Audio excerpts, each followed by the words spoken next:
세 주로 얻을 수 있는 수익은 110원밖에 되지 않습니다. 안녕하세요, 아이언입니다. 오늘은 대한해운 유상증자 실권주 청약에 대해서 알아보도록 하겠습니다. 먼저 기본 정보입니다. 대한해운은 현재 코스피에 상장되어 있는 기업입니다. 지난 2021년 3월 31일 유상증자가 결정되었습니다. 회사에 있는 빚을 상환하기 위해 주식을 발행하여 투자금을 모으기로 한 것입니다. 현재 상장된 주식수의 30.67%에 달하는 매우 많은 주식을 발행하기로 한 것입니다. 방식은 주주 배정 후 실권주 일반 공모라고 밝혔습니다. 주주 배정 후 실권주 일반 공모는 기존 주주 한 주당 0.254주의 비율로 유상증자에 참여할 권리를 주는 것입니다. 즉 100주를 가진 주주가 있다면 25주의 유상증자를 받을 권리가 있습니다. 여기에 초과 청약의 기회가 부여됩니다. 받게 될 유상증자 주식 한 주당 0.2주를 추가로 청약에 참여할 수가 있습니다. 25주에 0.2주를 곱하면 5주가 됩니다. 즉 100주를 가진 기존 주주는 이번 유상증자 청약에 기본적으로 25주까지 참여할 수 있고 최대 5주까지 초과 청약이 가능합니다. 하지만 모든 주주가 유상증자에 참여하는 것은 아닙니다. 이렇게 유상증자에 참여하여 주식을 받을 권리가 있었는데 참여하지 않고 권리를 잃어버린 주식을 실권주라고 합니다. 즉 기존 주주가 참여하지 않아 실권된 주식은 공모주 청약과 마찬가지로 일반 청약자들 대상으로 공모를 진행한다는 이야기입니다. 대한해운이 유상증자를 통해 빚을 갚으려고 한다는 것은 말씀드렸습니다. 대한해운은 빚이 매우 많은 기업입니다. 금리가 5.3%, 4.25%가 되는 고금리 차입금이 매우 많습니다. 유상증자를 통해 확보된 자금으로 고금리 부채를 상환하고 재무구조 개선과 이자 비용을 아끼려는 것으로 볼 수 있습니다. 만약 유상증자 가격이 현재 주가와 차이가 나지 않는다면 굳이 받으려는 사람이 없을 것입니다. 그렇기에 유상증자는 현재 주가보다 할인된 금액으로 진행이 되게 됩니다. 단기간에 주가를 이용하면 정확한 주가를 산출할 수 없으므로 다양한 기간과 다양한 방식의 평균을 이용하여 할인율을 적용하게 됩니다. 이렇게 결정된 유상증자 신주 발행가액은 2,490원이 되었습니다.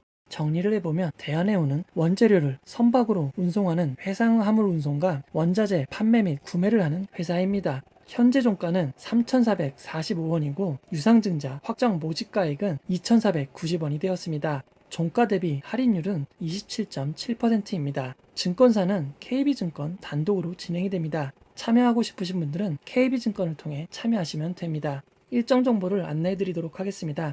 월요일, 화요일 대한해운 청약이 이틀간 진행이 됩니다. 그리고 2일 뒤인 목요일 환불이 진행이 됩니다. 6월 30일 수요일에 배정받은 주식이 계좌로 입고가 되어 매도가 가능해집니다. 1일차 경쟁률을 알아보도록 하겠습니다. 1일차 경쟁률은 5.976대 1입니다. 실권주 청약도 공모주 청약과 동일하게 청약 신청 메뉴에서 청약 신청을 통해 청약에 참여하실 수 있습니다. 청약 시간은 공모주 청약과 동일한 8시부터 오후 4시까지 진행이 됩니다.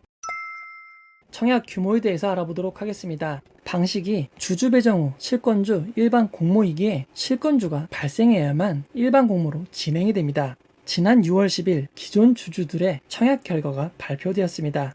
발행 예정 주식수의 88.68%가 청약이 되어 남은 잔여 주식 847만 9,130주가 일반 공모로 진행이 되게 되었습니다. 잔여 주식이 너무 많이 발생하는 경우는 주의를 하셔야 합니다. 해당 주식에 대해서 제일 많이 알고 있는 기존 주주들이 적극적으로 청약에 참여하지 않았기 때문입니다. 따라서 이번 청약 결과를 자세히 살펴봐야 합니다. 이번 유상증자는 우리사주조합 청약 20%와 기존 주주들의 청약 80%로 이루어져 있었습니다. 청약 결과 상세 내역을 보면 기존 주주들은 대부분 청약에 참여한 것을 알 수 있습니다. 하지만 크게 미달이 난 부분은 바로 우리사주조합의 청약이었습니다. 즉 이번 대한해운 유상증자는 우리사주조합에 대량 미달이 발생하여 공모 물량이 커지게 된 것입니다. 대한해운의 직원 수는 162명밖에 되지 않습니다. 그중 절반이 해상직입니다.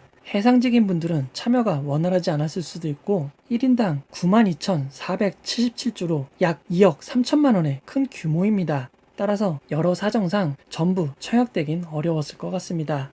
이번 유상증자 실권주 청약의 한도 및 청약 단위를 알아보도록 하겠습니다. 실권주의 청약 한도는 실권주 발생 물량의 100%입니다. 즉 실권주 발생 물량인 847만 9,130주까지 청약이 가능합니다. 실권주 청약이 공모주 청약과 다른 점은 청약 증거금이 100%인 점입니다. 이번 청약 최소 단위는 100주입니다. 100주의 청약 증거금은 청약 증거금 100%를 적용하여 24만 9천 원이 됩니다. 실권주 청약은 공모주 청약과 달리 균등 배정이 없습니다.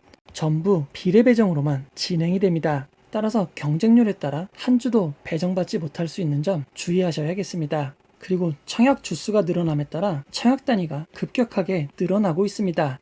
특히 15만 주가 넘어가면 청약 단위는 5만 주가 됩니다. 15만 주 다음이 20만 주, 25만 주, 30만 주이기에 가진 투자금을 잘 맞춰보셔야 될 것 같습니다. 즉 제가 4.2억이 있다고 가정하면 15만 주만 청약할 것인지 돈을 더 구해 20만 주를 청약할 것인지 미리 결정을 하셔야겠습니다.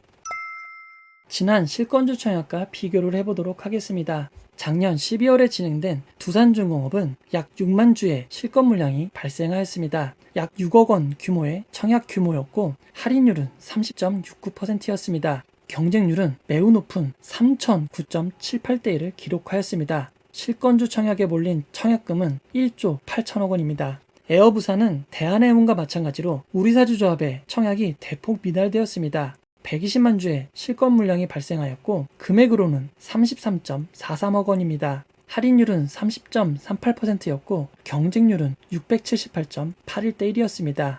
청약에 몰린 청약금은 약 2.3조 원이었습니다. 대한항공은 약 14만 주의 실권주가 발생하였고 금액으로는 약 26억 원입니다. 30.16%의 할인율이 있었고 경쟁률은 540.09대 1입니다. 청약에 몰린 청약금은 1조 4천억 원이었습니다. 최근 진행된 하나시스템은 22,754주밖에 실권 물량이 발생하지 않았습니다. 모집 규모는 3.36억 원이고 할인율은 조금 낮은 16.19%였습니다. 하지만 경쟁률은 매우 높은 2,522대 1을 기록하였습니다. 몰린 청약금은 약 8,500억이었습니다.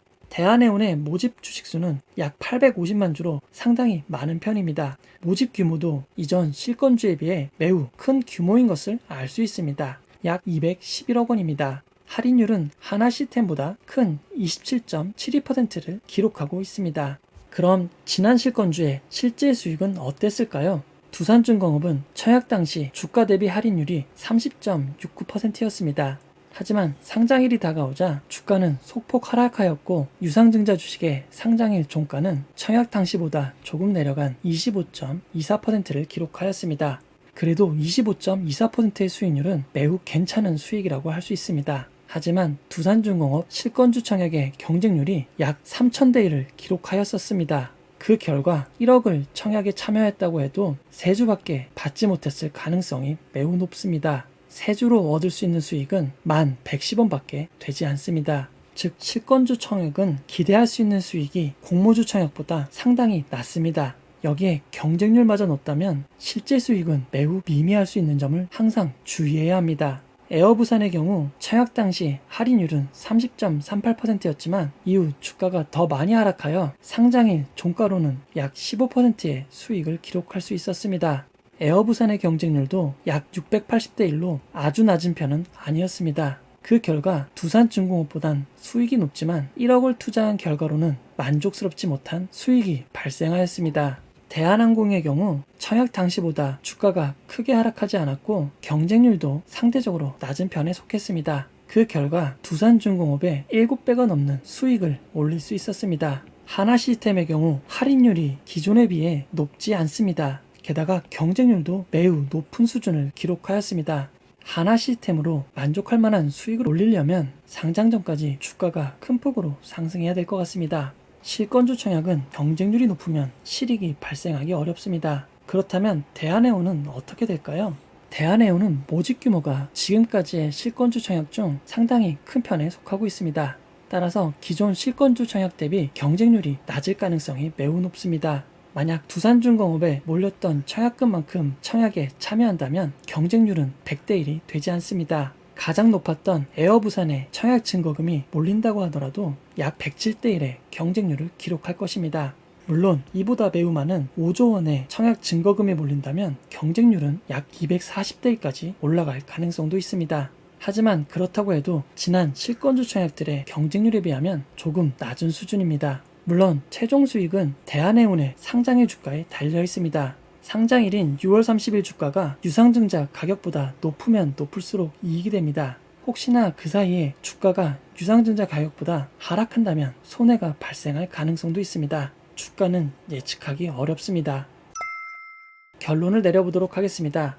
대한해운 유상증자는 우리사주조합의 미달로 대량의 실권주가 발생하였습니다. 기존의 유상증자 실권주는 물량이 적어 실익을 얻기 매우 어려운 상황이었습니다. 대한해운은 할인율과 청약 규모가 매우 양호합니다.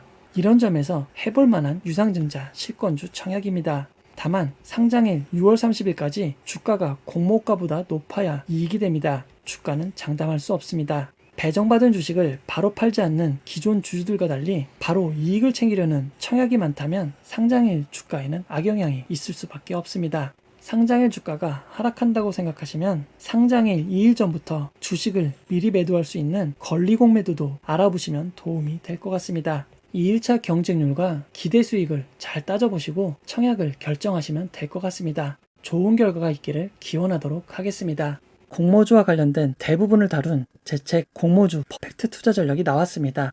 주식의 기본부터 기업 분석까지 아낌없이 담았습니다. 서점에서 많이 찾아주시면 고맙겠습니다. 댓글, 피드백을 전부 드리지 못하지만 남겨주신 소중한 피드백과 응원 항상 고맙습니다. 이 영상은 투자 권유가 아니며 투자는 오롯이 투자자의 판단으로 진행이 되어야 합니다. 이 영상이 마음에 드셨다면 구독과 좋아요, 알림 설정 부탁드리겠습니다. 고맙습니다.